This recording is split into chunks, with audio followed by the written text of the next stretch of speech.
곧 예배가 시작됩니다. 온라인으로 하나님께 드리는 예배에 정성을 다해 임해 주시기 바랍니다.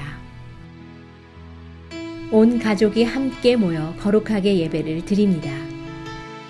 부모가 아이들의 훌륭한 영적 교사 역할을 하시길 바랍니다. 단정한 복장으로 예배를 드립니다. 성경책을 지참합니다. 예배 10분 전부터 예배 준비를 완료하고 기도합니다. 올바른 자세로 모든 순서에 정성을 다해 참여합니다. 핸드폰보다는 TV나 컴퓨터 모니터로 예배를 드립니다. 예배에 집중하여 하나님의 은혜를 기대합니다. 헌금은 정성껏 준비해서 우편으로 보내시거나 직접 교회 사무실 헌금함에 봉헌합니다.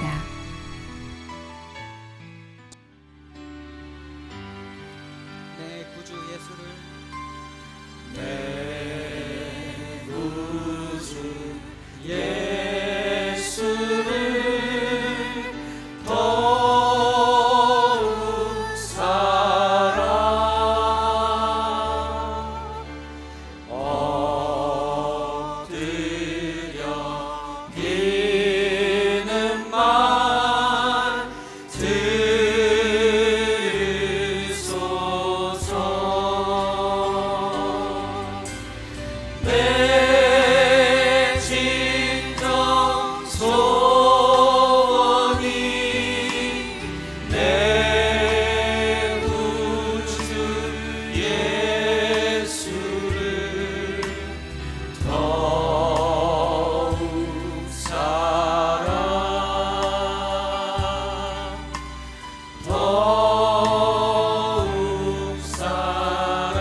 지금 우리는 너무나 힘들고 혼란한 환경 속에서 생활하고 있습니다.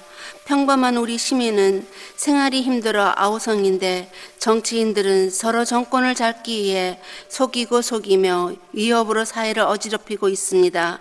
생활만 힘든 것이 아니라 주위에 아픈 사람들은 더더욱 많이 늘어나고 있어 마음을 아프게 합니다. 언제나 우리가 이러한 환경 속에서 벗어날 수 있을지 안타깝습니다. 지금 우리에게는 믿지 않는 사람들이 느끼고 누릴 수 없는 하나님, 곧 예수님이라는 엄청난 무기가 있습니다. 우리가 가지고 있는 이 엄청난 무기를 사용하여 우리의 믿음을 다시 점검하고 누려야 할 때라고 생각합니다. 사회에 흔들리지 않고 기도와 말씀으로 무장하여 우리를 다스려야 할 때라고 진심으로 생각합니다. 하나님 아버지, 지금 우리에게 임하시어 성령의 지혜와 계시로 하나님을 알게 하시고 믿음의 방패와 구원의 투고로 성령의 검 곧 하나님의 말씀을 가지고 기도와 간구를 하되 항상 성령 안에서 기도하고 이를 위하여 깨어 구하기를 항상 힘쓰며 여러 성도들을 위하여 구하게 하시고 또 나를 위해 구할 것은 내게 말씀을 주사 나로 입을 열어 복음의 비밀을 담대히 알게 하시며 우리 주 예수 그리스도를 변함없이 사랑하는 모든 자에게 은혜가 있게 하여 주시옵소서. 예수님의 거룩하신 이름 받들어 기도드렸사옵나이다. 아멘.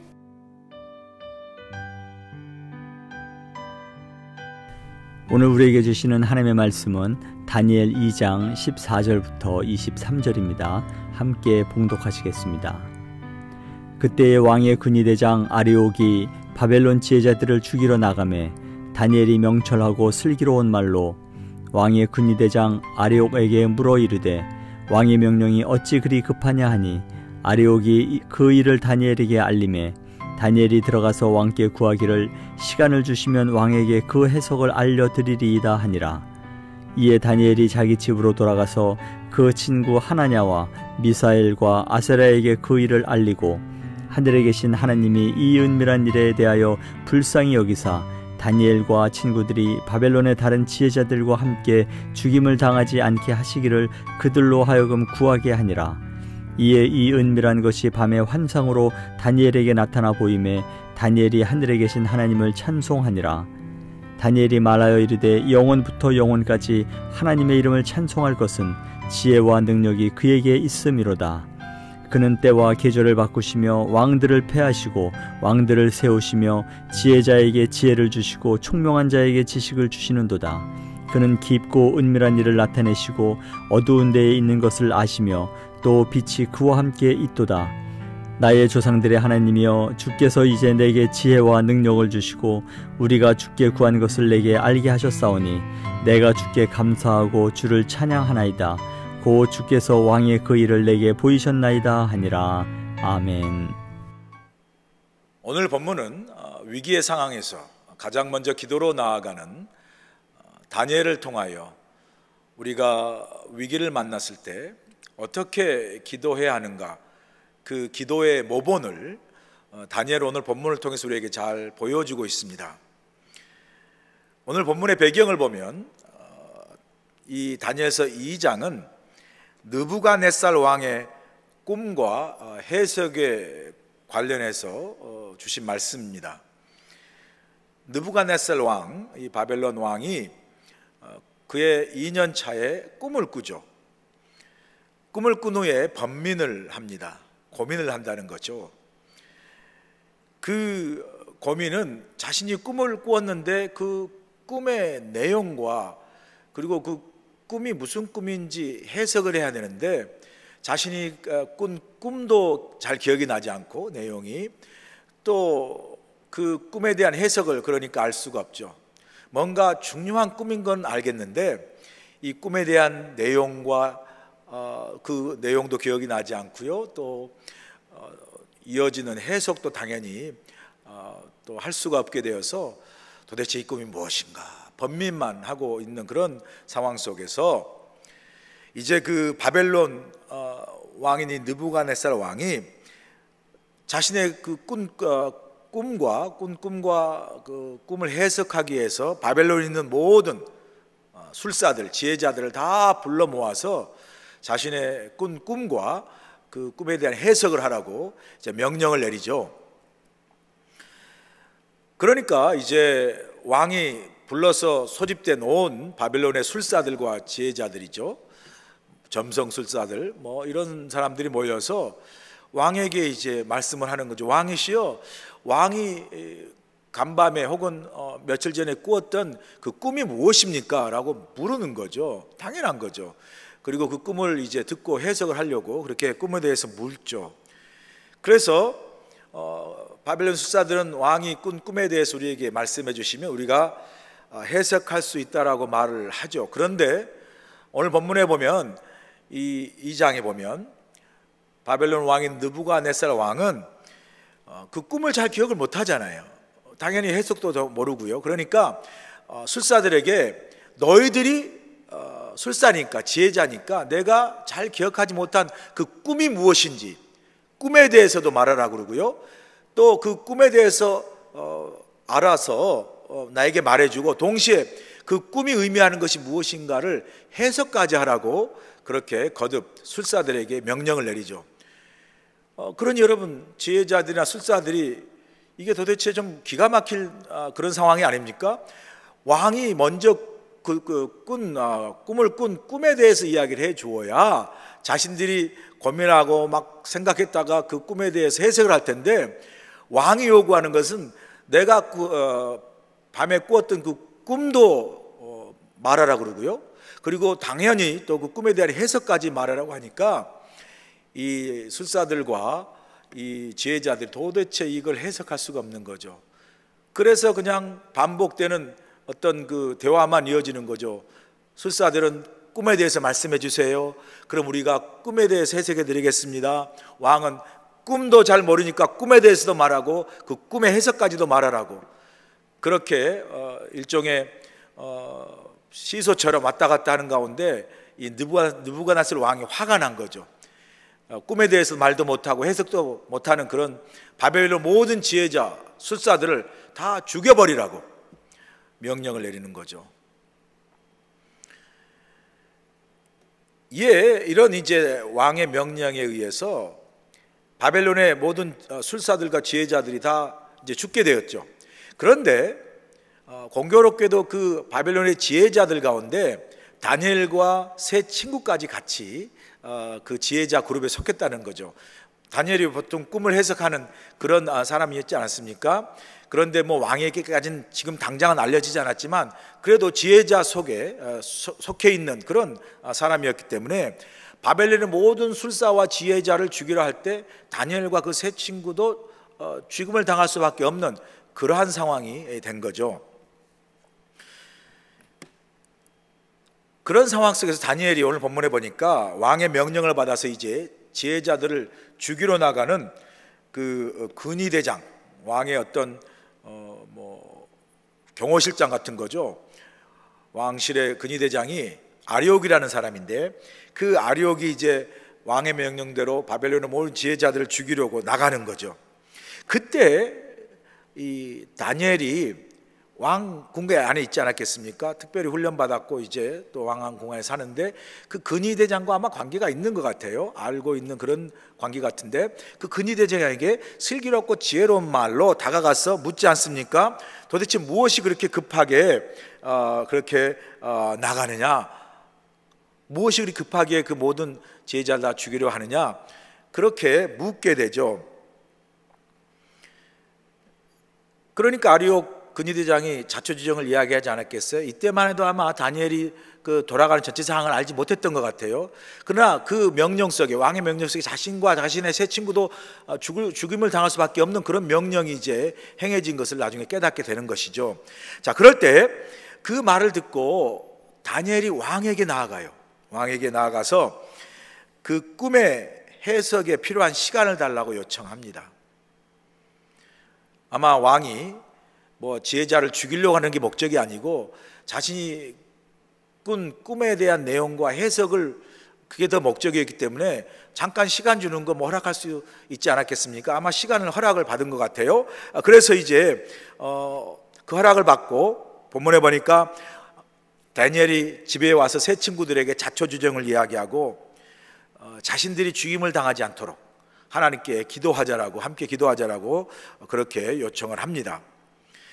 그리고 그 은밀한 것을 나중에 그 기도 속에서 이제 하나님께로부터 받고 다니엘이 왕의 꿈을 해석해 주는 그런 상황이 오늘 본문의 전체적인 배경이라 할 수 있습니다. 자, 오늘 이런 본문의 배경에서 이렇게 죽을 위기에 처한 다니엘이 이 위기의 상황에서 기도로 대처하지 않습니까? 그런데 그 위기의 상황에서 기도로 대처하는 가운데 어떻게 위기 상황 속에서 기도해야 하는가, 이 기도의 모본을 오늘 다니엘이 오늘 본문을 통해 잘 보여주고 있습니다. 자, 그러면 오늘 본문에서 위기의 상황 속에서 다니엘이 보여준 우리가 어떻게 기도해야 되는가, 위기의 상황에서 그 기도의 모본은 무엇인가, 오늘 본문의 세 가지를 우리가 볼 수 있게 되죠. 첫 번째가 의심치 않는 믿음의 기도를 드려야 한다는 거죠. 오늘 보면 16절 보세요. 다니엘이 들어가서 왕께 구하기를 시간을 주시면 왕에게 그 해석을 알려드리이다 하니라 말씀하죠. 이 느부갓네살 왕의 명령을 받아서 근위대장이 이제 지혜자를 죽이러 갈 때에 그 죽임을 당해야 할 지혜자 그룹 속에 다니엘과 세 친구들도 포함되어 있어요. 그러니까 다니엘과 세 친구도 죽임을 당할 수 있는 그런 상황이죠. 자, 이런 상황 속에 다니엘이 말씀드린 대로 왕에게 가서 그 꿈을 해석할 수 있는 시간을 내게 달라 왕에게 요구하죠. 제가 그 꿈을 해석해 드릴 테니까 나에게 시간을 좀 달라라고 이야기하죠.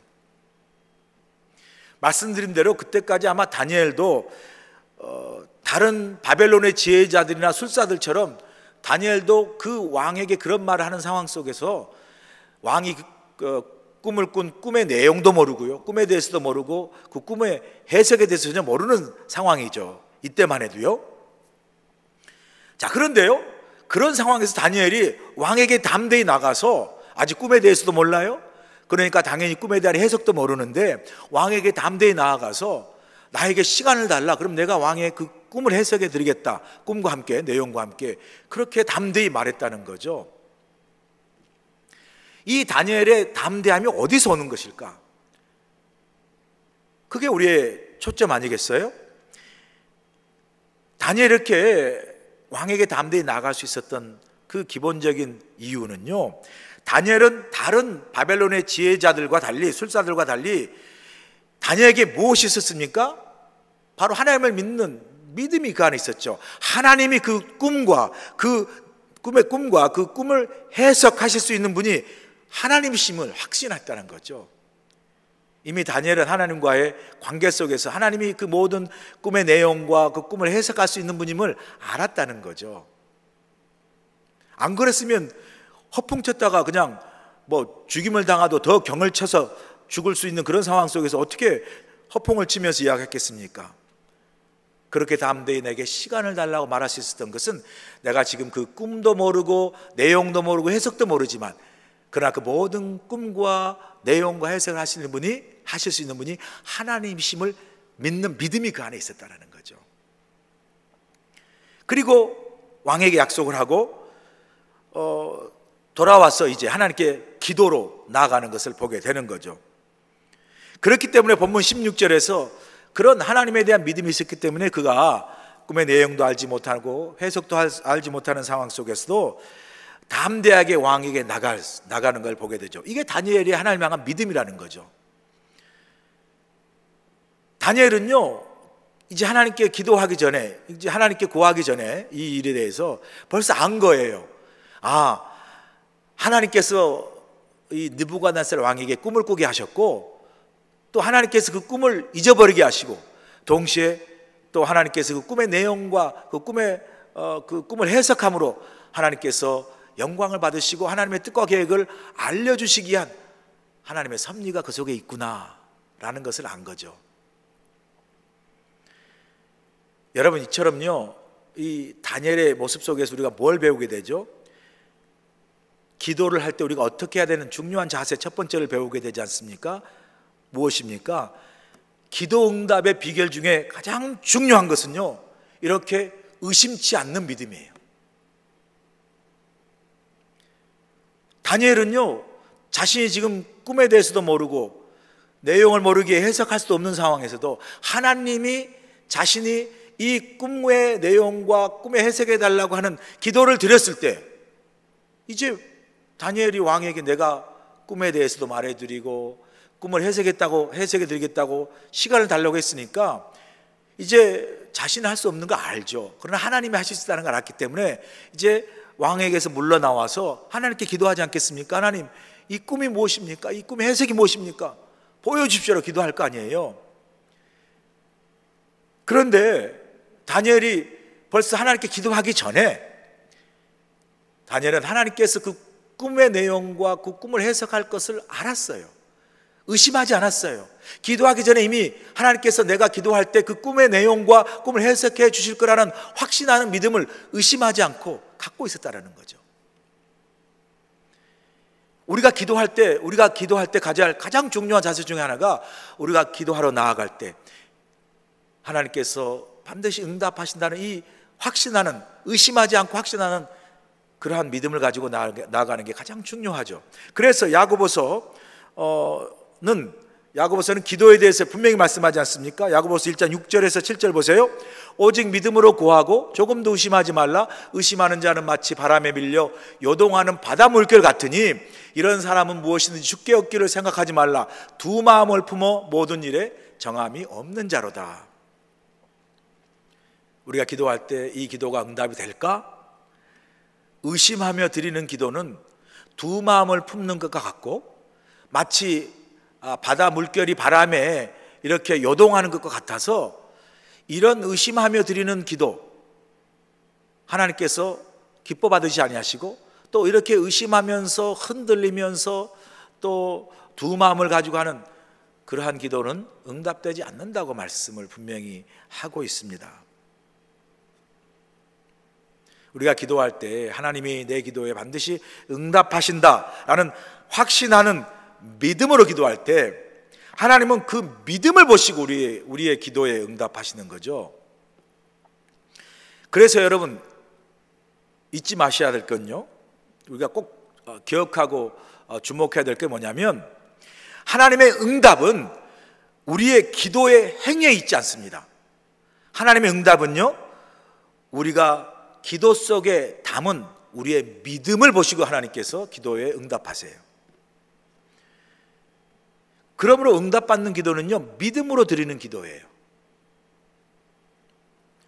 여러분 어떻습니까? 여러분의 기도는 믿음으로 드리는 기도입니까? 하나님께서 내 기도에 반드시 응답하신다라는 그런 믿음의 확신을 가지고 드리는 그 기도 속에 내가 하나님이 내 기도에 반드시 응답하신다는 기도 행위가 아니라 그 기도 속에 담고 있는 나의 확실한 믿음을 보시고 하나님께서 응답하신다는 거죠. 그러면 우리가 드리는 기도는요, 응답받기 위해서 드리는 기도가 아니에요. 우리의 기도는요, 응답되기에 드리는 기도예요. 이 차이를 아시죠? 그래서 우리가 기도하는 이유가 뭡니까? 하나님이 응답하시기에 드리는 믿음의 기도인 거죠. 내가 기도할 때 응답받기 위해서가 아니라 우리가 기도하는 것은 이 기도가 응답되기에, 그 응답을 주신 분이 하나님이시기에 그러기에 드리는 기도예요. 그래서 이 기도는 뭐예요? 믿음의 기도예요. 기도는 결국 그래요. 믿음이죠. 우리의 믿음. 하나님 응답하신다는 믿음이 없는 사람은 기도하지 않습니다. 믿음이 없는 사람은 어떻게 기도하겠어요? 이미 응답될 것을 믿는 그 믿음을 가진 사람이 기도할 수 있습니다. 저와 여러분이 이렇게 응답받기 위해서 기도하기보다 응답되기에 믿음으로 기도하는 기도를 통해서 실제로 우리의 기도를 응답하신 하나님의 역사를 경험할 수 있기를 간절히 소원합니다. 두 번째, 다니엘이 보여준 기도의 모범은요, 함께 합심하여 중보기도해야 한다는 것을 보여주죠. 본문 18절 보세요.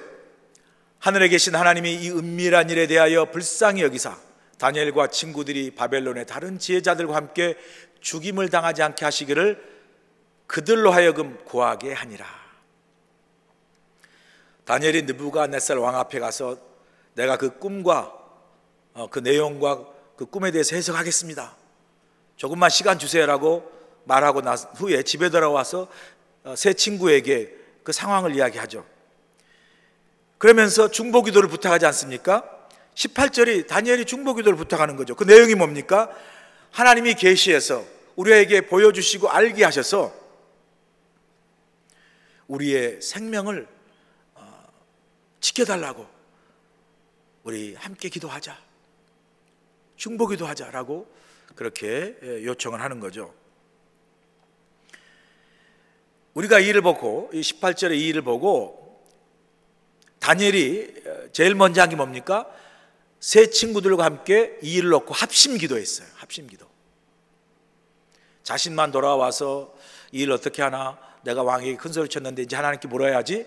그리고 하나님께 자신이 혼자 하나님께 기도한 게 아니라 함께 있던 세 친구들에게 상황을 이야기하고 우리가 함께 이해를 얻고 하나님께 기도하자, 보여달라고, 그 꿈과 내용과 해석이 무엇인지 합심 기도하는 것을 볼 수 있습니다. 물론 우리가 기도를 할 때 나 혼자 골방에 들어가서 기도하는 것도 중요하죠. 동시에 우리가 기도할 때 또 중요한 것은요, 우리의 기도 제목을 내어놓고 합심으로 기도하는 것, 이 기도 역시 하나님이 기뻐 응답하시는 기도라는 거죠. 그래서 예수님이 제자들에게 합심 기도의 중요성을 우리에게 가르쳐 주고 있지 않습니까? 마태복음 18장 19절에 보세요. 진실로 다시 너희에게 이르노니 너희 중에 두 사람이 땅에서 합심하여 무엇이든지 구하면 하늘에 계신 내 아버지께서 그들을 위하여 이루게 하시리라. 주님께서 기도 제목을 놓고 합심하여 기도하는 것을 하나님께서 기뻐 받으시고 응답하신다라고 약속하시는 거죠. 제가 비대면 신방을 이제 하지 않습니까? 비대면 신방 우리 성도님들과 때로는 줌으로도 하고 페이스북, 카카오 비디오로도 하고 전화로도 하면서 비대면 신방을 하는데, 제가 안부도 묻고 또 서로의 현재 어떻게 지내신지 건강하신지도 다 물으면서 마지막에 꼭 뭘 제가 묻습니까? 이미 신방을 함께 하신 분들 아시겠지만 제가 꼭 기도 제목을 묻습니다. 기도 제목이 무엇입니까? 함께 기도하기 원합니다. 그러면 이제 기도 제목을 이렇게 나누어 주시고 제가 기도 제목을 적고 그러면서 제가 이제 기도를 함께 하는 거죠. 비대면으로 제가 기도하고 또 기도받는 우리 성도님들과 함께 또 자신의 기도 제목을 놓고 기도하는 거죠. 우리가 이렇게 비대면 신방을 하고도 꼭 마지막에 우리 각자 성도님들의 기도 제목을 나누고 마음을 합하여 합심하여 기도하는 이유가 무엇입니까? 바로 주님께서 말씀하신 대로 너희 두 사람이 모여서 합심하여 기도하면 하늘에 계신 하나님께서 우리가 그 합심하여 드린 그 구하는 기도에 대해서 이루게 하신다라고, 응답하신다라고 약속하시기 때문이죠. 우리 각자 기도 제목만 가지고 기도하는 것도 귀하지만, 그래서 우리가 기도 제목을 나누고 그 기도 제목을 위하여 함께 합심하여 기도하는 것이 중요합니다. 제가 성전 건축을 지난번 교회에서 할 때요, 성전 건축이 건축 헌금이 있어야 되고 그래서 재료나 이렇게 모든 것이 다 있어야죠. 그러나 성전 건축을 실질적인 헌금이나 실질적인 건축 재료 가지고 하는 것도 중요하지만 제일 먼저 우리가 성전 건축하기 전에 해야 할 건축이 기도의 건축입니다. 먼저 기도로 우리 마음의 성전을 지어야죠. 기도로 먼저 성전을 지어야 돼요. 그렇지 않으면 성전을 질 수가 없습니다. 성전 건축 헌금이 다 모였다고, 다 물질이 모이고 모든 자재가 다 모였다고 건축하는 게 아니에요. 먼저 기도로 우리가 성전을 함께 건축해야, 그래야 실제적으로 성전 건축이 이루어지는 걸 제가 친히 경험을 했습니다. 그래서 성전 건축하기 위해서 금식 릴레이 기도하고요, 또 금식으로만 온 성도가 릴레이 기도하고, 그리고 성전 그 터 밟기 기도했어요. 성전 돌아서 매일 기도하고요, 또 새벽마다 온 성도가 새벽기도 끝나면 우리가 보통 기도할 때 주여 삼창하는 것처럼 이 세 가지 구호를 외치면서 기도했습니다. 새벽마다 우리 성전 건축을 위해서 성도들이 외쳤던 세 가지 구호가 뭐냐면요, 도우소서, 역사소서, 이루소서, 이렇게 세 가지 구호를 외친 다음에 우리가 합심해서 그렇게 통성으로 기도를 수없이 했습니다. 그리고 마침내 그 기도의 능력으로 성전이 건축되는 것을 경험하면서 이 합심하여 드리는 기도의 역사의 능력이 얼마나 큰지를 제가 친히 경험하게 되었습니다. 저와 여러분도요, 합심하여 기도해야 됩니다. 우리 가정을 위해서도 기도하고, 합심하여 교회를 위해서 기도하고, 합심하여 하나님의 복음의 역사를 위해서 우리가 기도할 때 하나님은 그 기도를 들으시고 또 응답하시고 역사하시는 줄로 믿습니다. 기도 제목을 나누세요. 합심하여 기도하세요. 그 기도가 하나님께서 응답하시는 기뻐하시는 기도가 바로 합심 기도입니다. 동시에 보니까 다니엘은 또한 합심 기도를 할 뿐만 아니라 중보 기도하는 걸 보게 되죠.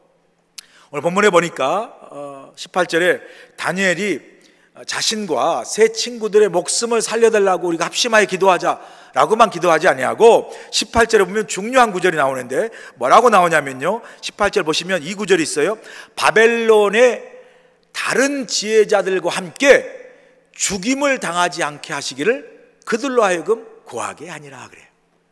그러니까 다니엘과 세 친구들이 우리 목숨 살려달라고 하나님께 기도하자라고 기도했을 뿐만 아니라 바로 이 구절, 바벨론의 다른 지혜자들도 함께 죽임을 당하지 않게 하기 위해 함께 살 수 있도록 기도하자.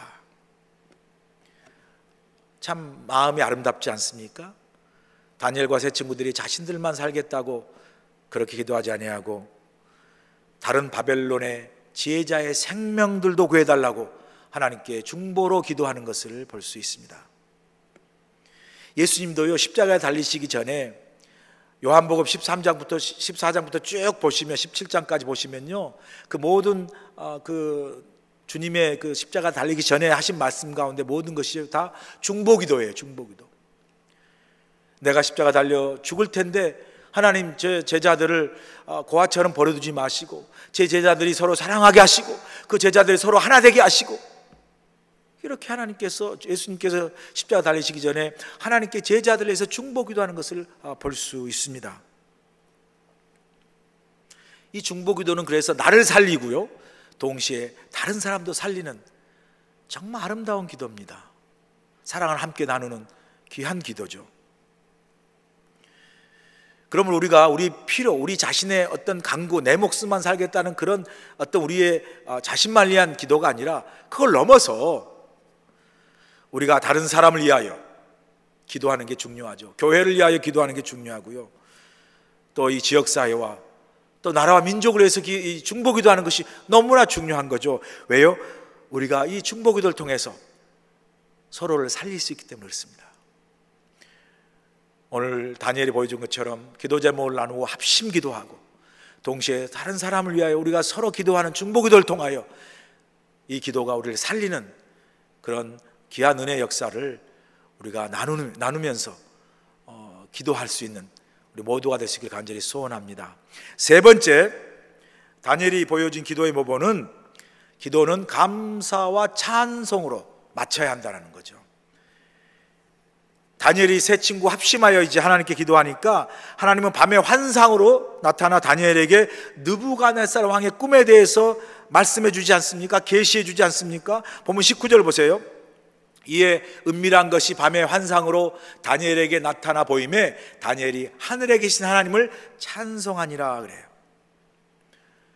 하나님께서 다니엘과 세 친구가 합심하여 합심 기도하고 또 자신의 목숨만 아니라 다른 바벨론의 지혜자의 목숨까지도 살려달라고 생명을 위해서 중보기도하는 그 기도를 하나님께 들으시고 느부갓네살 왕의 꿈에 대해서 말씀해 주시고 그 말씀을 해석하게 하는 그 은밀한 일을 계시로 다니엘로 하여금 알게 하잖아요. 그 하나님께서 기도하는 가운데 다니엘로 하여금 은밀한 일, 즉 그 느부갓네살 왕의 꿈과 그 해석에 대한 일을 이제 다니엘로 하여금 기도 응답으로 알게 하고 보여주시니까 다니엘이 이제 하나님께 찬송하고 감사하는 것을 보게 되죠. 그런데 그 기도에 응답하셔서 다니엘로 하여금 느부갓네살 왕의 꿈에 대해서 알게 하시고 해석에 대해서 알게 하시고 하는 그 일에 대해서 다니엘이 찬양하는 가운데 그 찬양을 보면요, 다니엘이 어떤 고백이 있냐면요, 이런 고백이 있어요. 바로 그 찬양 속에 하나님이 어떤 분이신지, 하나님의 그 품성과 하나님의 속성에 대해서 다니엘이 찬양하고 고백하는 것을 우리가 보게 됩니다. 오늘 본문 20절에서 22절에 보시면 다니엘은 그 자신에게 왕에 대한 그 꿈과 해석을 알게 해서 하나님을 찬양하면서 그 찬양 속에 하나님의 놀라운 그 하나님 어떤 분이신가? 그 하나님에 대한 고백을 하고 있지 않습니까? 보면은 하나님이 모든 지혜와 능력의 근원이십니다 라고 고백하죠. 20절에 보니까. 그리고 21절 보니까 하나님은 역시 역사 속의 모든 왕들을 세우시기도 하시고 패하시기도 하시는 역사의 주권자이십니다 고백하는 거죠. 그리고 또한 23절에 보니까 하나님은 빛으로 인간 세상의 모든 은밀한 일을 드러내시고 하나님의 선하신 뜻대로 역사를 움직여 가신다라고 고백하는 거예요. 이 다니엘의 고백을 통해서 우리가 기도의 중요한 하나의 그 축복의 열매를 우리에게 보여주는데요, 그게 뭐냐면요, 기도는 하나님의 응답을 받는 것에만 그치지 아니하고요, 그게 1차적인 축복이라면 기도의 더 큰 축복, 더 큰 은혜는 뭐냐면요, 바로 우리가 기도를 통해서 하나님이 어떤 분이신가, 하나님의 성품과 속성을 배우고 깨닫는, 그래서 기도를 통해서 하나님과 깊은 사귐과 교제가 깊어지는 그러한 축복의 통로가 기도라는 거예요. 여러분, 그래서요, 기도의 가장 큰 축복은 우리는 보통 응답받는 것만 생각해요. 아, 내가 기도했더니 하나님 응답했습니다. 얼마나 큰 축복이죠. 그래서 기도의 가장 큰 축복은 내가 기도한 그 기도에 대해서 하나님께로부터 응답받는 게 가장 큰 축복인데, 여러분, 이것보다 더 큰 축복이 있어요. 우리가 기도함으로 응답받는 것보다 더 큰 기도의 축복은 뭐냐면요, 바로 우리가 기도를 통해서 하나님이 어떤 분이신가, 그 하나님의 속성과 하나님의 품성, 그것을 우리가 기도를 통해서 알아간다는 거예요. 하나님을 더 깊이 알게 되고, 기도를 통해서 하나님과 더 깊이 사귀고 교제함을 통해서, 아, 하나님이 이런 분이시구나, 하나님이 이렇게 모든 사람에게 지혜도 주시고, 하나님이 내 인생과 역사를 주관하시고, 하나님이 이렇게 빛으로 이 모든 걸 다 밝히 알게 하시는 그런 전능하신 하나님이시구나. 그냥 기도받는 것만 기도 응답해 주셔서 감사합니다, 이게 아니라요, 이것도 감사하지만 그 응답을 통해서 역사하시는 하나님에 대해서, 내가 믿는 하나님, 내가 기도하고 고백하는 하나님이 이런 하나님이시구나 라고 우리가 그 하나님의 속성과 하나님의 그 본성을 알게 되면서, 하나님 어떤 분인 걸 알게 되면서, 진짜 기도의 축복은요, 우리가 뭐예요? 하나님을 더 깊이 알고 더 깊이 사귀는 믿음의 사람이 되는 것, 기도를 통해서 하나님을 더 깊이 알고 더 깊이 교제하는 믿음의 사람이 되는 것이 가장 큰 기도의 축복입니다. 그래서요, 기도가 깊어지면 응답을 뛰어넘어 믿음이 더 깊어지고요, 더 기도의 사람, 하나님의 사람이 되는, 변화되는 그런 역사가 있는 거죠.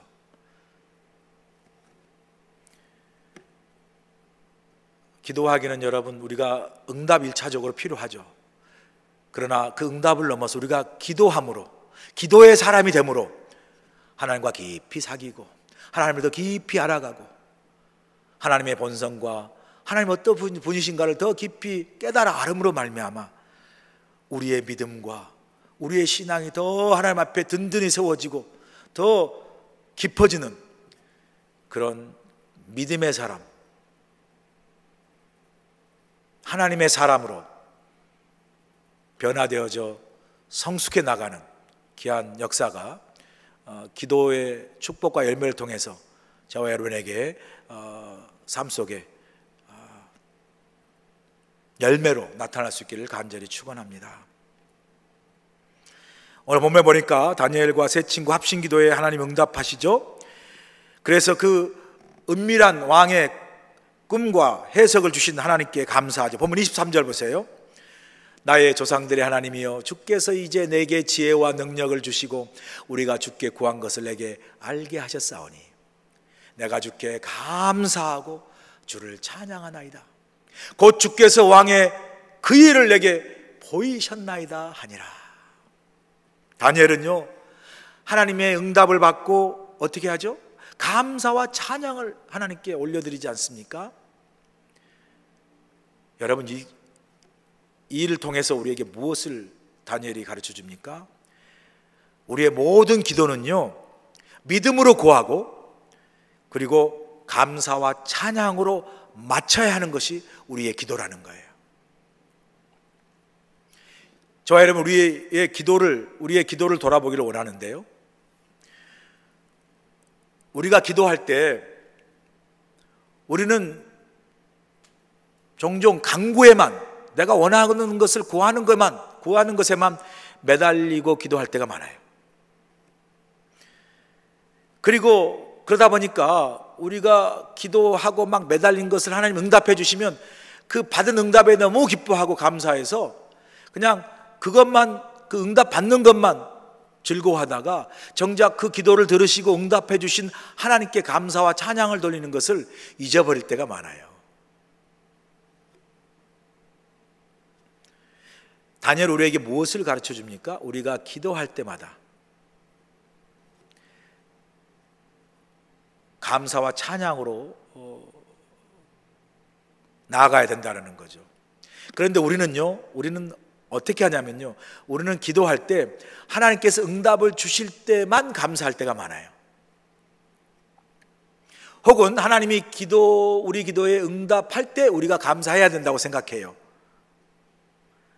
그런데 다니엘이 우리에게 가르쳐 준 건 그게 아니라는 거죠. 다니엘 우리에게 뭘 가르쳐 줍니까? 우리가 매번 기도할 때마다 하나님께 감사하고 찬양해야 한다는 거예요.